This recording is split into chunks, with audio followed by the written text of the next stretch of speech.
Yaani inawezekana mkijuzi ulifika nyuma, kijana ulifika nyuma, leo umefika nyuma, ina maana haujakaa.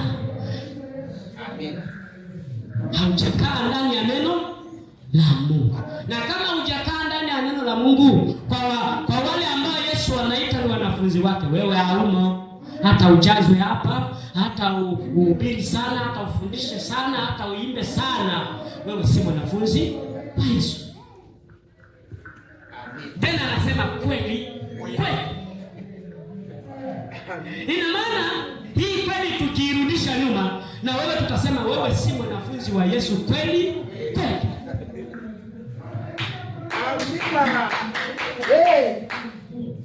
Amen.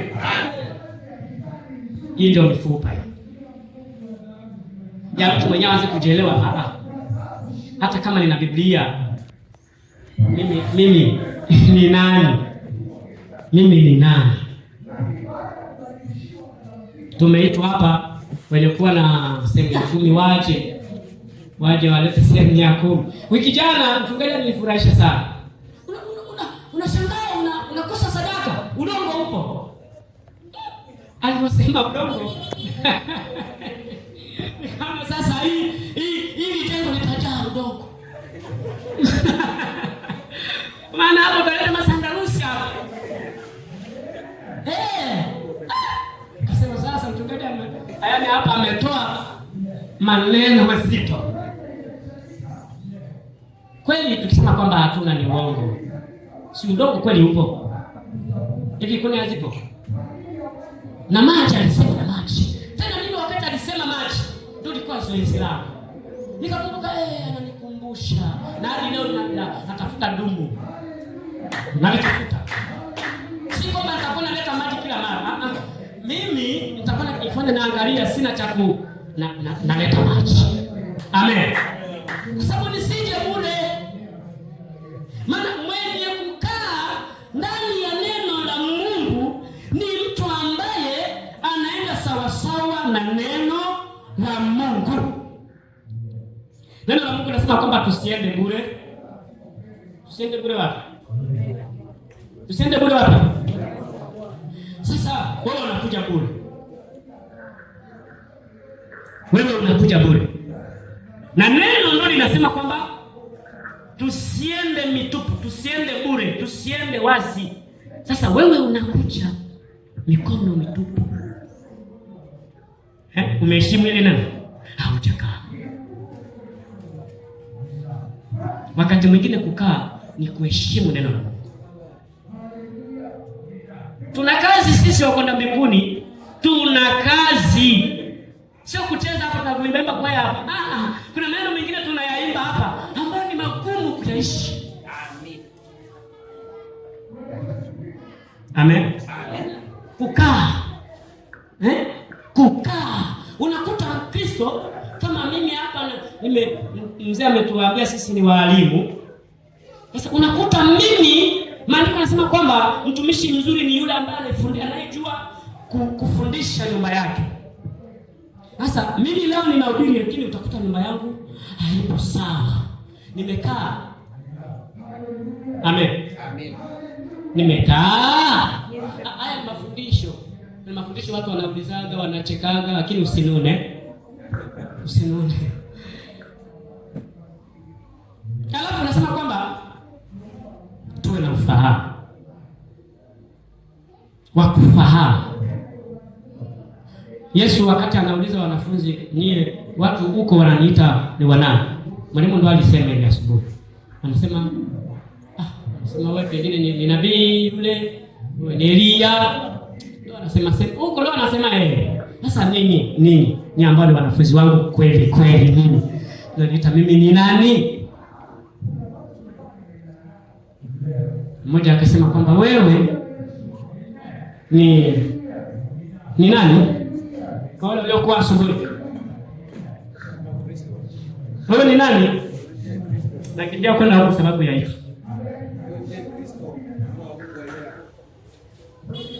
Nataka mtu mmoja aseme vizuri. Walijibu wewe ni nani? Mwalimu usiseme. Wanafunzi tatuchosha wanafunzi. Ndugu walijibu Petro akasema, wewe ndiye Kristo mwana wa Mungu aliye hai. Wewe ndiye Kristo mwana wa Mungu aliye hai. Haya ni majibu ya mwanafunzi kweli ambaye ameamini na kukaa katika neno la Mungu. Lakini jibu la wanafunzi ya watu wengine ambao si wanafunzi kweli walijibu nini? Wewe ni Elia, pengine wewe ni nabii yule.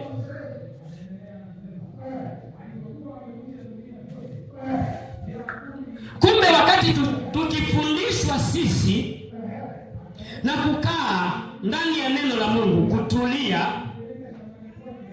tutakuwa na majibu sahihi hata wakati wa matatizo yetu. Tutakuwa na majibu sahihi hata wakati wa vita, hata wakati wa shida zetu. Amen. Maana kama maandiko yametuambia kwamba tukae, tutulie ndani ya neno lake ili tuitwe wanafunzi, ina maana tutakuwa na majibu sahihi mbele ya Mungu na mbele ya watu. Amen. Wakati tatizo litaingia katika maisha yako, ninaamini utachukua maandiko, unasoma na unapata jibu. Amen. Amen. Na hapa ndio kuna tatizo sisi Wakristo wa kisasa. Maana kuna Wakristo wale wa kizamani wapo. Wakristo wa kisasa wanasema tunaenda na wakati. Kama dunia inapiga mguu hivi na mimi nipige mguu hivi. Kama dunia imevaa hivi na mimi nitavaa hivi. Sasa utakuta Mkristo na dunia yote sura moja. Ndio maana kuna Mkristo wa kisasa na wa zamani. Amen. Mimi ngoja nimewapa tu kama ngaza, sikuzamilia kama mwalimu alivyozamilia. Mwalimu alikuwa na upako mwingi sana asubuhi. Hata mimi kaanza upako, ukaanza chini hadi ukapanda kasikia hapa. Mwalimu basi amalize vyote.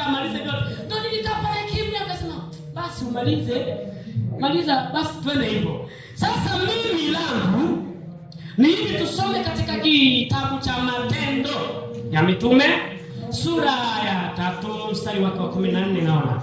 Hadi sura ya mstari wa 15 hadi 16 nafikiri.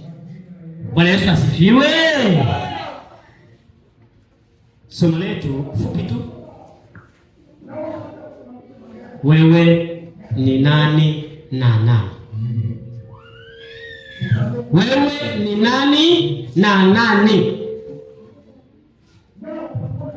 Asubuhi tumefundishwa Mkristo ni nani. Sasa tumeongeza wewe ni nani na nani. Amen. Unaona?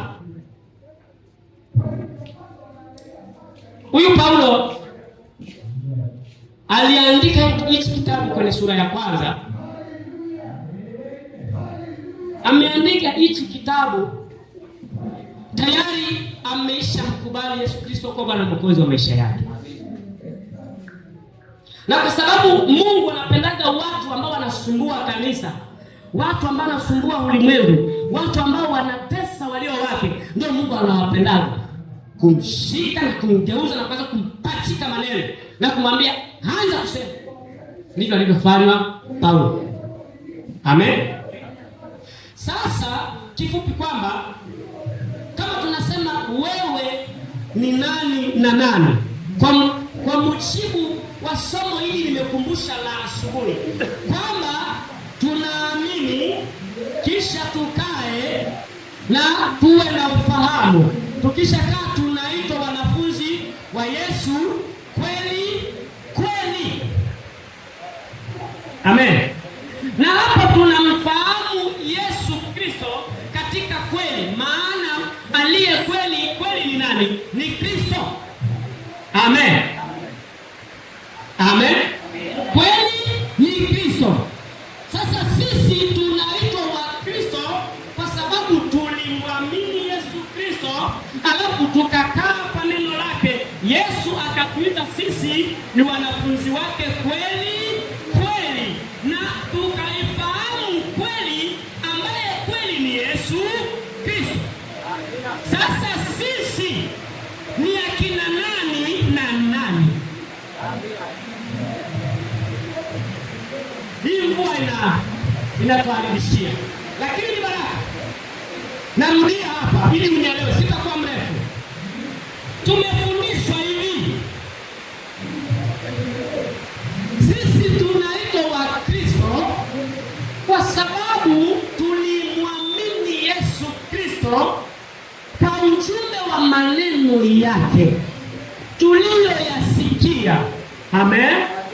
Tukayaamini, tukayakubali, tukayatumaini, tukayategemea, tukayakimbilia, tukasema hapa tumeokoka, tukapata imani. Maana imani huja kwa kusikia neno la Mungu. Tukayasikia maneno ya Mungu, tukayaamini. Sasa tuliyoamini sisi tukakaa. Amen. Tukakaa ndani ya neno la Mungu. Tulivyokaa, Yesu akatuita sisi ni wanafunzi wake kweli kweli, na tukawa na ufahamu, tukaifahamu kweli ambayo imo ndani ya neno la Yesu. Na kweli ni nani? Ni Yesu. Sasa sisi ambao ni wanafunzi wa Yesu kweli kweli, kwa kuamini na kukaa na kumfahamu aliye kweli, sisi ni wanani na nani?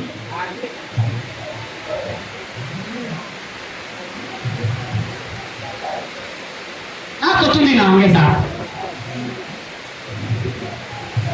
Paulo yeye, maandiko yako wazi, wakati alikutana na Yesu Dameski kule, akamtoa upofu, magamba yakatoka. Sijui mnasikia sawa? Sawa.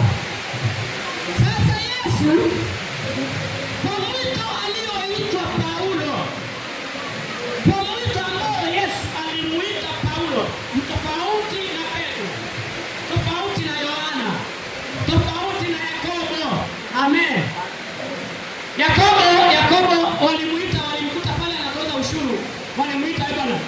Yesu alikuwa anapita tu. Ni Mathayo. Wanafunzi hawakujua. Kumbe lengo la Yesu tupita hii njia, anamtafuta Mathayo. Wanafunzi hawakujua. Nikufika walimkuta yuko hivi. Yesu alimfanya tu hivi. Twende. Amen. Alimwita tu hivi. Hakuna kusema kwamba mimi nilimkubali Yesu kwa sababu niliumwa ndio akaniombea ndio nikamwamini. Gari fika tu pale. Twende ndogo.